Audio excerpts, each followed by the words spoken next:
Estamos de volta para o último bloco do programa de hoje. Estamos discutindo as mudanças no perfil das doenças do trabalho, com o médico e doutor em sociologia, Álvaro Roberto Crespo Merlo.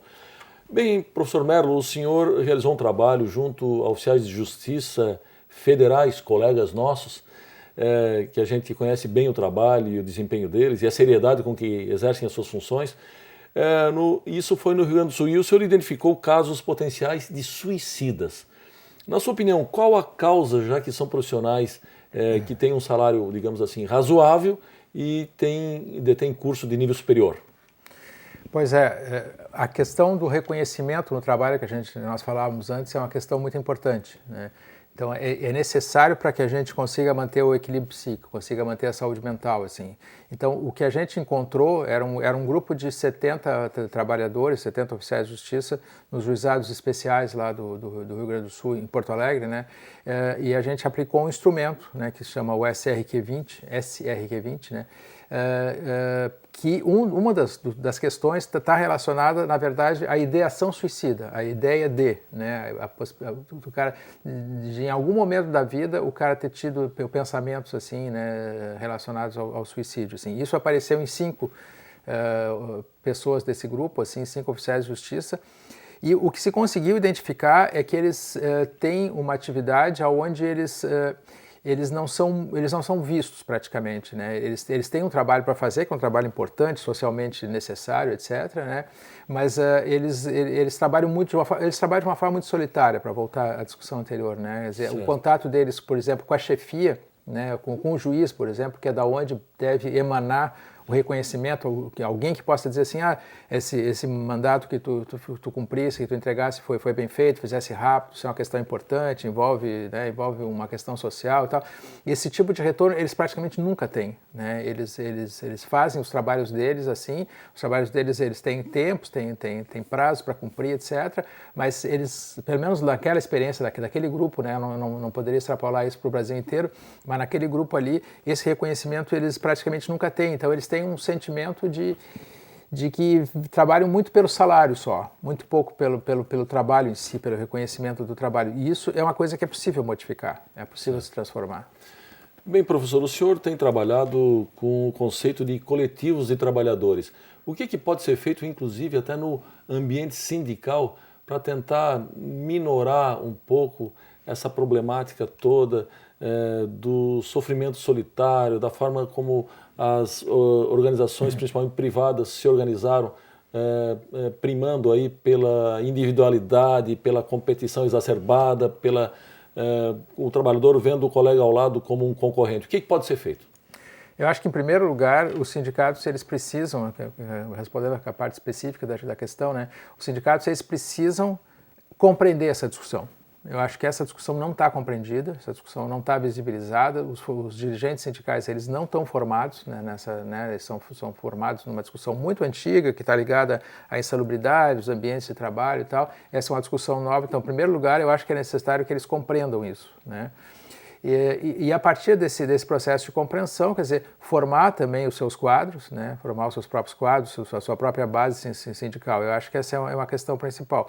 Eu acho que o que está faltando hoje realmente é a visibilização, né? Essa discussão vir à tona, né? Acho que não há um interesse da grande imprensa que essa discussão apareça. Quando aparece alguma discussão sobre assédio moral, ela aparece sempre vinculada à monetarização, né? Como se as pessoas tivessem sempre má fé, buscando algum ganho financeiro né?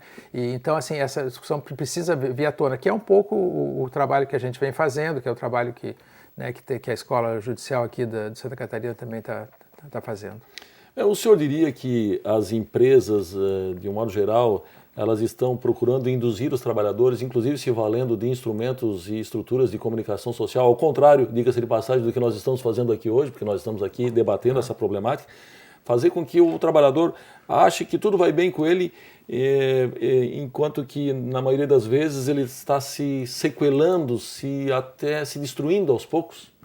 O que me parece que acontece é que as empresas vendem, né, a mídia de uma maneira geral, vende a ideia de que só existe uma maneira única possível.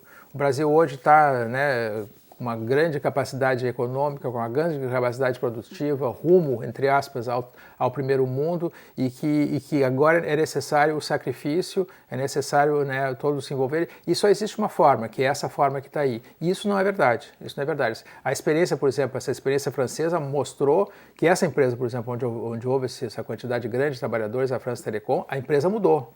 A empresa foi obrigada a mudar porque virou um escândalo público, um escândalo nacional. Então assim, certamente é possível, né, se fazer esse processo de mudança aqui no Brasil também. Mas a mídia em geral, a imprensa em geral, ela tenta mostrar como o cara vai sair daquele lugar onde ele trabalha, onde ele tem um sofrimento muito grande, ele vai para outro lugar que é igual, então assim, então eu não vou mudar. Mas isso não é o que as pessoas estão fazendo. As pessoas estão pulando, as pessoas estão pulando de uma empresa para outra. Isso eu tenho visto, a gente tem visto pelo relato dos nossos próprios pacientes no hospital. Certo, o senhor falou de mudanças possíveis, vamos falar um pouco agora de antídotos.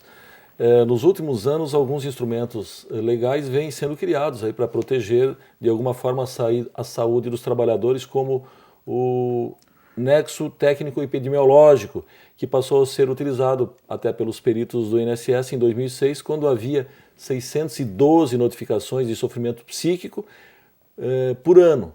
E atualmente esse número chega a mais de 12 mil por ano. Essa medida parece que funcionou, não é mesmo? E esse resultado pode ser considerado satisfatório? O resultado ele é ainda insuficiente, mas certamente muito melhor do que era a situação anterior, né? O nexo técnico epidemiológico, assim, ele veio realmente para mudar a situação, né? As empresas agora, então assim, se o trabalhador agora tem um diagnóstico ligado à saúde mental e a empresa está naquele ramo, automaticamente há esse reconhecimento e a empresa que precisa, né, fazer a comprovação ao contrário. Eu acho que esse foi um grande passo para se visibilizar. O que houve, esse salto de 600 para 12 mil, na verdade é o que em epidemiologia o pessoal chama de uma epidemia de notificação, né? Na verdade, assim, esses casos já existiam, né? Certamente é um número maior que esse, mas esses casos já existiam, estão simplesmente sendo notificados agora. Então, acho que a visibilização disso é um instrumento certamente útil, não suficiente, mas certamente útil e necessário. Bem, professor Álvaro, nosso tempo está se esgotando, mas eu gostaria de deixar o senhor à vontade para fazer a sua conclusão.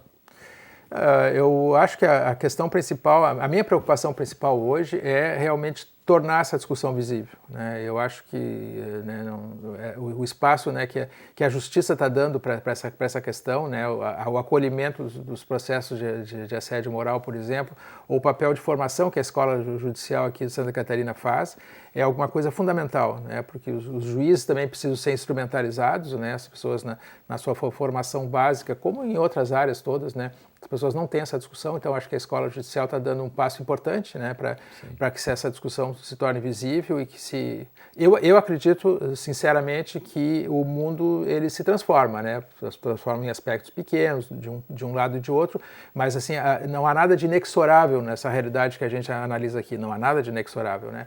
Ela foi construída por seres humanos e ela pode ser modificada por seres humanos, esse é o que eu acredito.